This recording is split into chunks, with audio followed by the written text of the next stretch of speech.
Thank God for Site B. Site B? Island Nubla was just a showroom, something for the tourists. Site B was the factory floor. That was on Isla Sorna, 80 miles from Nubla. We bred the animals there and nurtured them for a few months and then moved them into the park. And for 4 years, I've tried to keep it safe from human interference. Cycle. Break off a stray from the herd and flush him to the right. Okay, so there's another island with dinosaurs, no fences this time, and you want to send people in, very few people, on the ground, right? Is this even possible? This? What do you think you were going to document? What do you think you were going to see? Animals? Maybe, big iguanas? You don't bring people halfway around the world to visit a zoo. You bring the zoo to them. Mr. Hammond knew this before he ever dreamt of an island. He began construction on an amphitheater. And we came here to watch. You came to strip mine the place. All you care about is what you can take. You have no rights. An extinct animal that's brought back to life has no rights. It exists because we made it. We patented it. We own it.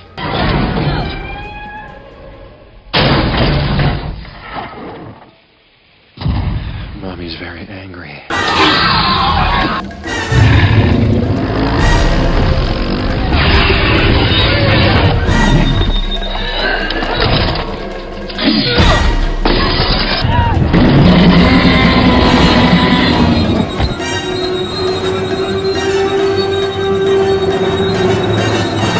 Now you're John Hammond.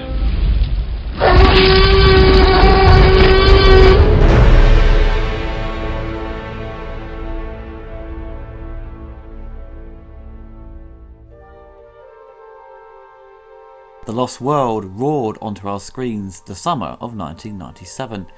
Produced on a large budget of $73 million, it grossed over $600 million worldwide, breaking opening weekend box office records and retained that record for 4 years, until Harry Potter and the Philosopher's Stone arrived. The hype for this movie was crazy, and all the toy adverts were in full swing. A sequel to the most popular movie ever made, the pressure was certainly high on the filmmakers, and certainly Steven Spielberg himself. Steven was confident he was going to make a sequel and wanted to do one, but was mentally burnt out after making Schindler's List and the first Jurassic Park, and left it a couple of years before pursuing a sequel. And of course, Michael Crichton needed to write a follow-up book. Author Michael Crichton was apparently not interested in pursuing a sequel to Jurassic Park, and also had never written a follow-up to one of his books.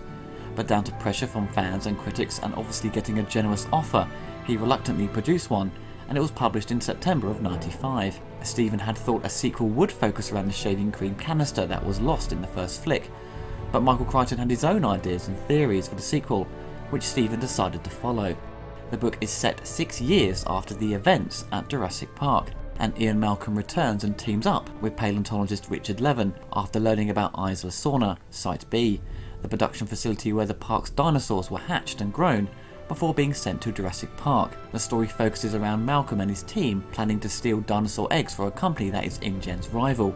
There is some similarities in the book to the film, such as the introduction of Sarah Harding and the T-Rexes looking for their baby, but the majority of the plot is different. The book has Malcolm mostly high on morphine after being bitten by a T-Rex, and he discovers the dinosaurs on the island have a disease that gives them a short lifespan, which will lead to the eventual extinction of the dinosaurs.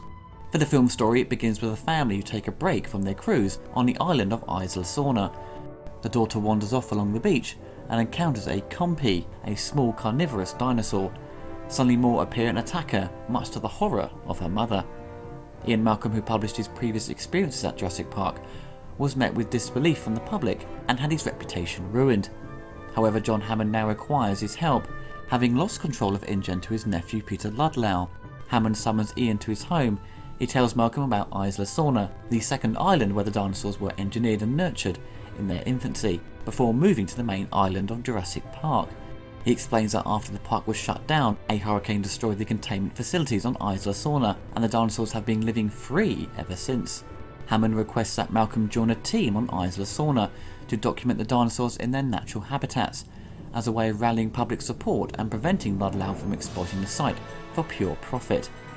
Ian initially declines, but after learning that his girlfriend Sarah Harding is part of the team and is already on the island, he agrees to go. Ian meets the other members of the team, equipment expert Eddie Carr and video documentarian Nick Van Owen. Shortly after arriving on the island, they find Sarah and discover that Ian's daughter Kelly has stowed away on the group's mobile base. Ian's attempts to get Kelly home are interrupted by the arrival of Ludlow and InGen's team of mercenaries, hunters and paleontologists. Hammond's team observe InGen chasing and capturing several dinosaurs to be taken to Ludlow's San Diego Jurassic Park. Tracker Roland Tembo wishes to hunt and kill a male Tyrannosaurus, and attempts to do so by trapping its injured young. That night, Nick and Sarah sneak into InGen's camp to release the dinosaurs, causing a huge commotion as a Triceratops destroys the camp in its escape. During the commotion, Nick and Sarah free the injured Tyrannosaurus infant and take it to their trailer to set its broken leg. Ian takes his daughter up to the High Hide, a lift Eddie built to keep them safe above the trees. However, after Ian fails to contact the trailer by phone, returns on foot followed by 2 adult T-Rexes, parents of the infant. The team returns the infant to the parents, but this is perceived as a threat, and the Tyrannosauruses begin pushing the trailer off the cliff edge, with the team inside. Eddie leaves Kelly in the High Hide and returns to the trailer in an SUV in an attempt to save the team by winching the trailer back from the edge. However, his efforts attract the attention of the Tyrannosauruses, and he is devoured. As the trailer and the SUV plummet to the bottom of the cliff, the InGen team rescues Ian, Sarah and Nick. With the communication equipment of both groups destroyed, they team up to try and reach the old InGen compound radio station. During the trip, many of the InGen team fall victim to Isla Sorna's residents. The following night, the Tyrannosauruses stumble across the group's camp, having followed the scent of their infant's blood on Sarah's jacket. One of the hunters spots them, and his scream causes everyone to wake up and run for their lives, being chased by the female T-Rex. While Roland stays behind and manages to tranquilize the male, Sarah, Kelly and Nick hide behind a waterfall whilst the InGen team flee into tall grasses, but they are being hunted down by a group of velociraptors. The visual effects by ILM and the animatronics provided by Stan Winston's company are still incredible, and the CG holds up really well today. You can see some obvious mid-90s CG in the first movie, but the sequel is pretty much flawless. With the skills learnt from the previous film, they were obviously more confident with the animation in the sequel. They smartly decided to use CG in wide shots and animatronics in close-ups, which was definitely the right approach, and is very seamless when it cuts between the two. Visual effects supervisor Dennis Muren said it was difficult compositing the scenes with the dinosaurs being captured. With it being set during the day as well, it makes things more difficult, but the results are still very impressive. They introduced 5 new dinosaurs. The Stegosaurus was put in due to popular demand. They received so much fan mail from kids requesting to see this dinosaur in the sequel. What also impresses me just as much as the visual effects is the sound design for the series. When you first heard the T-Rex roar, I was so amazed with what they managed to achieve, and the raptors' calls were really terrifying as a kid. With the sequel, they expanded upon creating a larger world of sound for the new dinosaurs and for the background sound effects. Whenever I see another film with dinosaurs in it, or those documentaries like Walking with Dinosaurs, you expect them to sound like the ones in these films, because those sounds and roars are now ingrained in your memory as the ones you identify with, especially the T-Rex. In Peter Jackson's King Kong, I wanted those T-Rexes to have the same roar, but unfortunately they don't.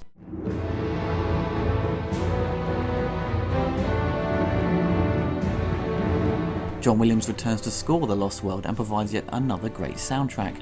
The Lost World score is often not really remembered by fans. It's just lumped into that category of just being another soundtrack John composed. Like all of his scores, they are great to listen to by themselves without having to watch the movie.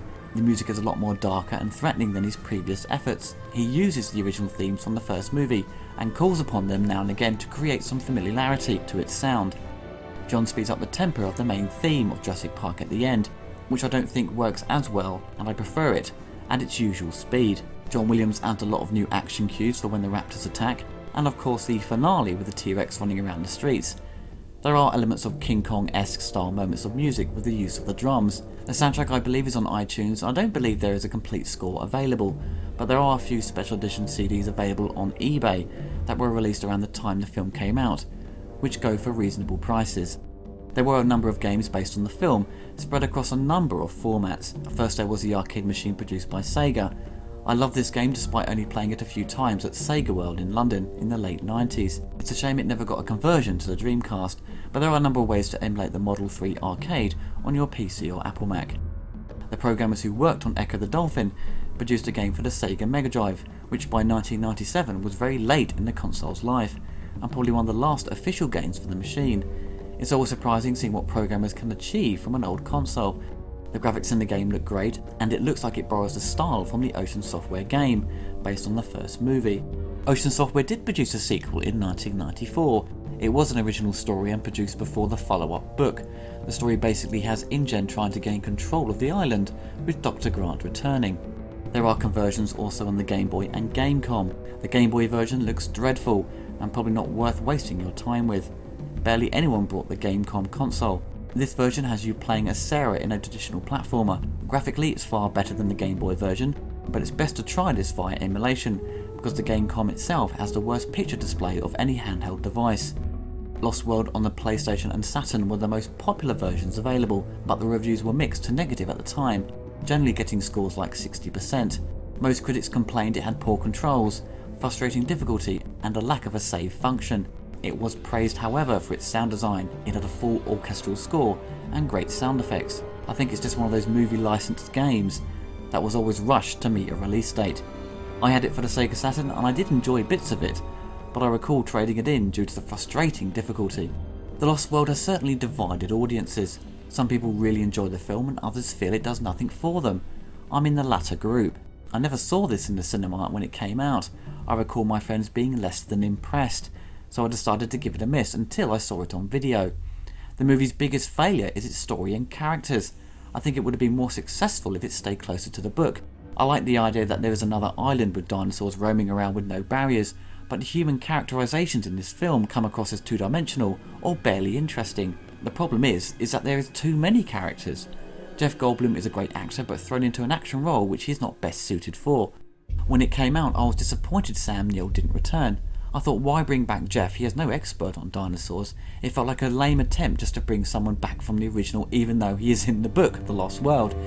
It's not the movie's fault using Jeff, but I think David Coep failed to make Jeff's character engaging. He provided the comedy and philosophical discussions in the previous film, and in Lost World he just spends most of the time just telling people off or being a killjoy. Julianne Moore I like as an actress, but her character, like the others, is bland and forgettable, and despite her character's knowledge she does stupid things just for the sake of setting up the next action scene, helping the baby T-Rex and then leaving its blood all over her jacket and putting it out to dry. How stupid can you be? The dinosaurs will obviously track you down. It's just full of these stupid moments that make me roll my eyes every time I watch it. The actor who I love watching in this is Pete Postlethwaite. Fantastic actor with a great range and is a joy to watch in this film, but once he has captured the T-Rex his role is no longer needed and he's just gone from the film. But I can't forget to mention Richard Attenborough. This gentleman is one of the finest actors on the stage and big screen. I loved his role in the first film and it's great they brought him back for the sequel, even though it's just a cameo. He has the warmest voice and the most friendly personality. Just like his brother David, he always grabs your attention very easily and is an absolute joy to listen to. I'm sure most people's frustration comes from Malcolm's daughter Kelly. She is the most irritating character in the film. Her dialogue is total garbage and it's like David Coep struggled to write dialogue for her. What child would complain that they should be grounded once in a while? And her actions are just done to create more scenes for Malcolm to bitch and moan. It's just boring to sit through. They throw in a line of dialogue that she's good at gymnastics, very much like in the first movie it's revealed that Lex is a computer hacker. It's the laziest form of exposition, so later on during the scene with the raptors, she takes one out using these support beams. It was a great scene ruined by a cheesy implausible moment. But you got to give her credit, she plays Sega. Take that, Nintendo. I don't even know this woman. Well, what are you talking about? It's Karen. You've known her for 10 years. She doesn't even have Sega. Janusz Kaminski does a great job with the film's photographic style. It's more rich in contrast compared to the previous one and uses more elements of backlit lighting instead of having the dinosaurs in full light. It just helps create more suspenseful scenes and adds to the darker direction they are going with. But I still kind of prefer Dean Cundy's warm and colourful style of the original. I think it just gave the film a more interesting atmosphere. I know some people will be surprised by what I'm going to say, but I found Jurassic Park 3 more enjoyable than The Lost World. This man is overgasped! I wouldn't go as far as to say it's better. I think the overall quality in Lost World is more consistent. They both exhibit annoying characters, but Jurassic Park 3 is just a bit more fun, to be honest. I think number 3 definitely has some of the best scares and clever moments of building up tension. There is less characters, which is a good thing, and Sam Neill is back. But it is let down by a boring third act and a god-awful ending. It just felt incredibly rushed, like they didn't really know how to end it. The most exciting part, and generally what fans love about the sequel, is the T-Rex on the run in San Diego, which was Spielberg's idea. They threw out the original third act and decided to have the T-Rex run amok. The visual effects and how the dinosaur interacts with the live action stuff, by smashing into a bus for example, is my favourite shot, and many of the crew can be seen running away from the T-Rex, and the writer David Coep gets eaten. I also love the fake posters in Blockbuster with Arnold as King Lear. It's just like something out of Last Action Hero. The film is heavily polished on a technical level, and some fans see it as a remake of the 1925 classic The Lost World. And if that was intentionally done on any way on Spielberg's behalf, I think he did a pretty good job. But as I said, the story is just boring. It has great ideas but doesn't take any risks or do anything really interesting. I suppose they are restricted with its rating. It is designed to be a family film. They wouldn't do a 15 rated version, and I'm sure they won't make any attempts to remake the series. But if they did, it would be more interesting if they stayed faithful to the books. Despite its success, it's a largely forgettable movie. It has a number of entertaining and well choreographed scenes, such as the T-Rex attacking the mobile unit, the raptors at the compound, and the San Diego attack. But everything else just does nothing for me, and is filled with uneventful dialogue and characters. I have spoken to many people to get their views and opinions on this film, and most people just refer to it as a guilty pleasure. I don't like to keep summing up the movies I review as guilty pleasures, but this film does obviously fall into that category. Fans are aware of its problems, but still enjoy it mostly down to the action scenes which I highlighted. The Lost World, I think, is an average sequel that kind of failed to live up to expectations, which were ridiculously high anyway. I hope they do produce a solid sequel with the upcoming Jurassic World, but it's taken so long for them to come up with an idea. It just shows how difficult it is to make a follow-up, because you have that problem of having seen it all before. What else is there to do with dinosaurs apart from run away from them? The Lost World is just a piece of 90s blockbuster fun. It's entertaining, but nothing special.